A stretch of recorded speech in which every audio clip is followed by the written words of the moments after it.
Welcome, ladies and gentlemen, to a new game analysis video in my Road to Expert journey and playlist. This is game number 13, and this is round 2 of the late fall Swiss. I missed round 1 because I had something going on that weekend or that week that had me not be able to participate, so I had to take a bye. This was played at the beginning of November. I am playing Eli Glendoff, or Gendloff. I always pronounce his name incorrectly, but Eli is a 1642 at the time we played this game, and I am 1805. Okay, let's take a look. So I opted for one knight f3. Again, I'm trying to play a King's Indian attack. We get a symmetrical King's Indian attack. And again, I'm playing this d3 in this King's Indian defense structure instead of trying to fight for the center. Now, he has not played for an early e5, so I think I'm okay. But now he has. And I play e4, and we get e5. And again, I get one of these structures where I get this e4, e5, and I don't know what to do. It's frustrating because I'm trying a new opening and I'm not having very good results with it. And it's difficult. You know, you want to play to the best of your ability, and my mindset's been wavering. Now, it's been improving over and over, so I am playing better and I'm getting better calculation. My last game with Evan, it showed a really poor understanding of how to play the opening, and I'm just allowing too much, giving black all these moves for me to play d3. Now, this isn't a bad way to play or a good way to play.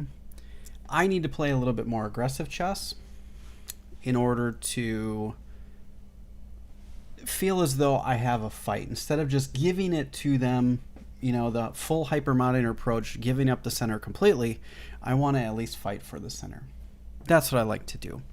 I am a little bit more of a positional player than an attacking player. This year I took a huge chunk of the year and I did nothing but play aggressive chess. And I'm trying to find my way. I'm still on this journey of what type of player am I? What should I be playing? What shouldn't I be playing? Whereas what I should have been playing or doing the whole time is, what does the position call for? What's the best move? What's the best plan?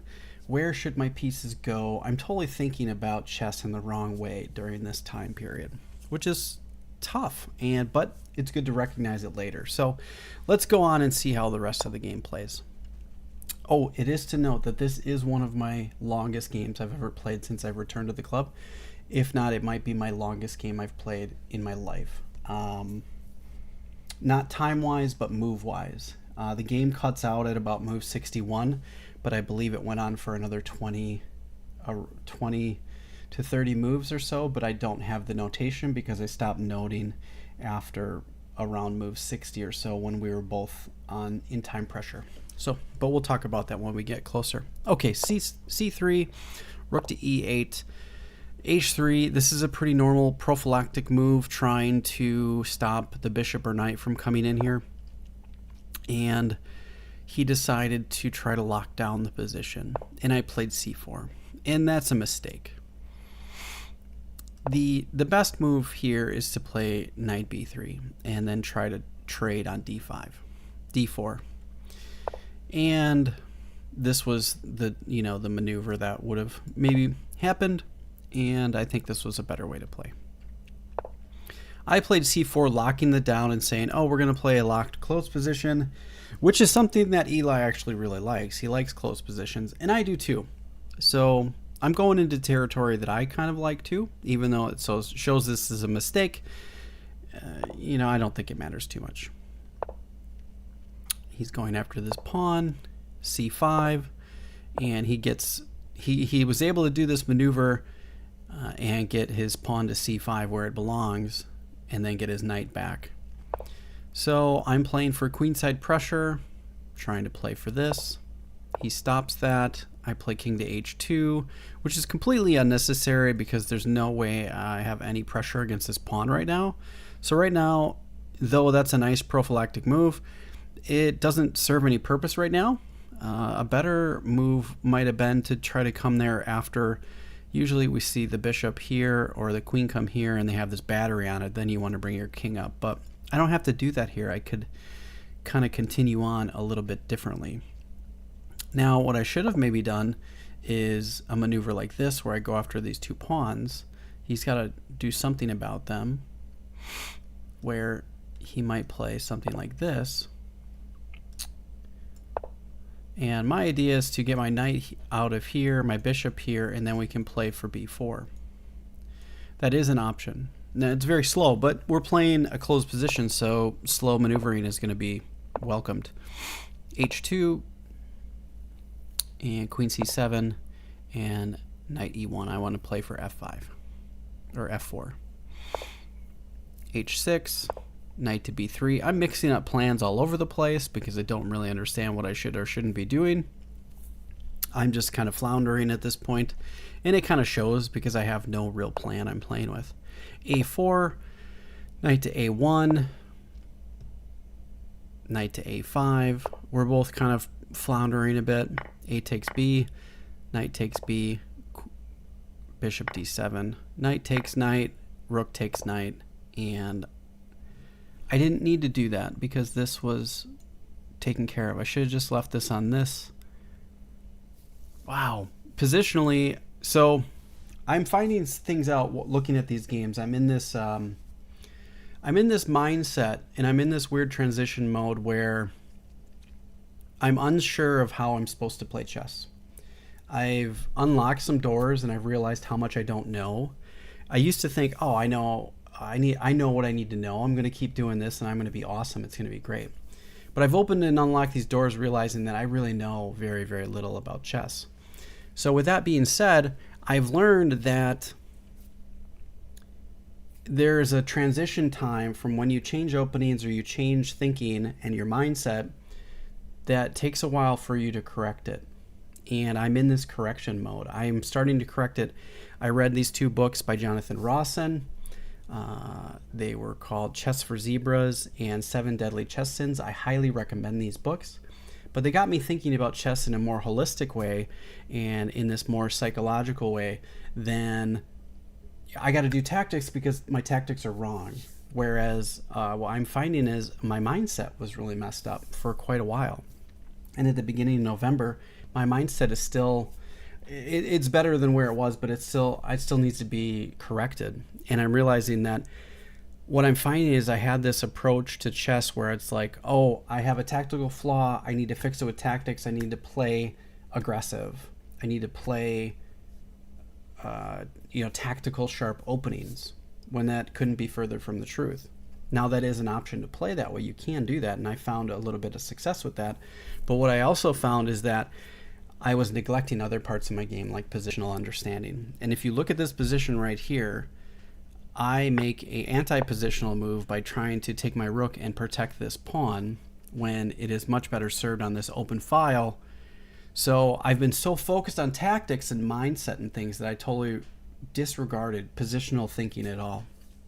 And keeping the rook on this file is a much more positionally balanced option than moving it back to a1, which makes literally no sense whatsoever. Now, I understand where my thinking was at this point, and my idea was to play here, get the knight out of the way, and get my other rook to this file. But it's silly and super slow.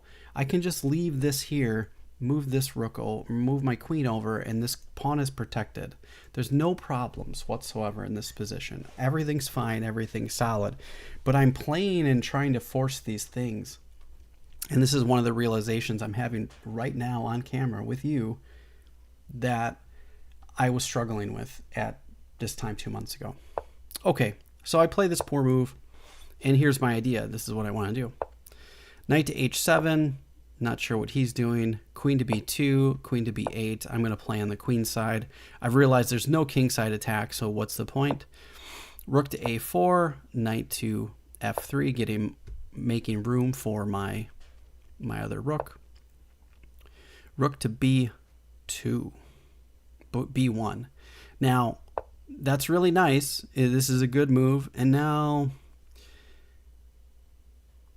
what I thought was perhaps, and nope, it doesn't work. I thought maybe, looking at it right here, but he can take anyways, and then the queen's under attack. So rook fb1 is really a decent move. Rook b to a8. I took the pawn, and he brings his rook back. Queen to c2, getting out of the way and attacking this pawn. He does have it defended, so there's not much I can do about it right now. Sorry about that. I had to make a cut there. I had a pop-up come and I had to edit it out. Okay, so rook takes b5 was the move. And rook takes b5, bishop takes b5.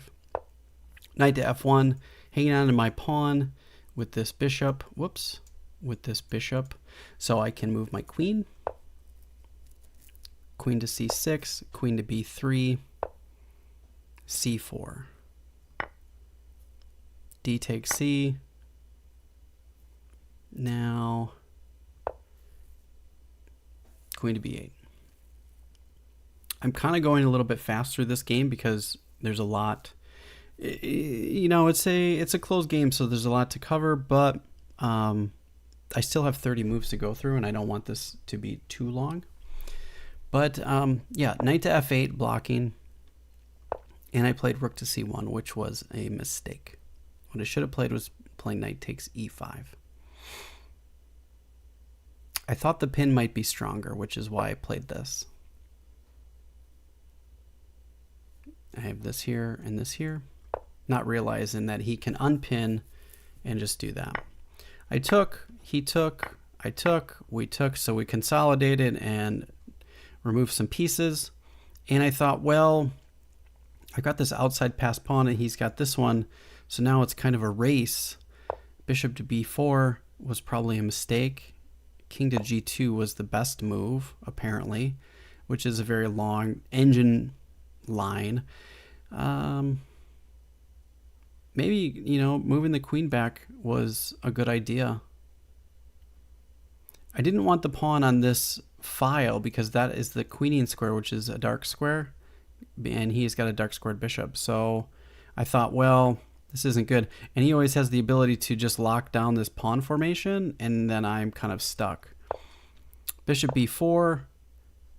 He plays f6. I played queen b7, and there was probably better moves there, but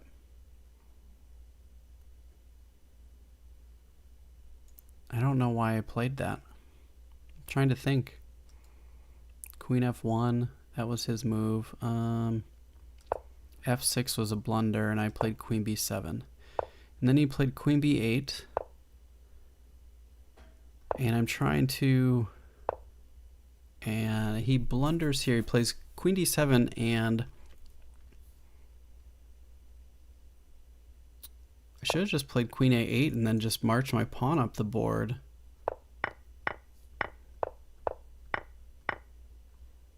This is the computer line it likes. Yeah, there's a lot of blunders in this game. I did not play this very well. Sorry, I'm just seeing all this stuff and was like, oh, my goodness. Maybe this is just such a bad idea. Yeah, so queen d5, I thought, well, I have this outside pass pawn. I can run it down the board, and we'll kind of get through to where we're at. And I just didn't understand how strong these two pawns would be. I have to keep my king down here, and he can just maneuver his king over. So yeah, there's some moves here, and I'm kind of buzzing through it, but like, he's inside the square, so I can't get away. He's going to get my pawn. Knight to d5. I blunder again. I don't understand my endgames either. He just saves it. G4, f takes, and I thought that maybe I could get a passed pawn here, and he had to deal with principle of two weaknesses, but his knights here and these, I can never move forward with these pawns here.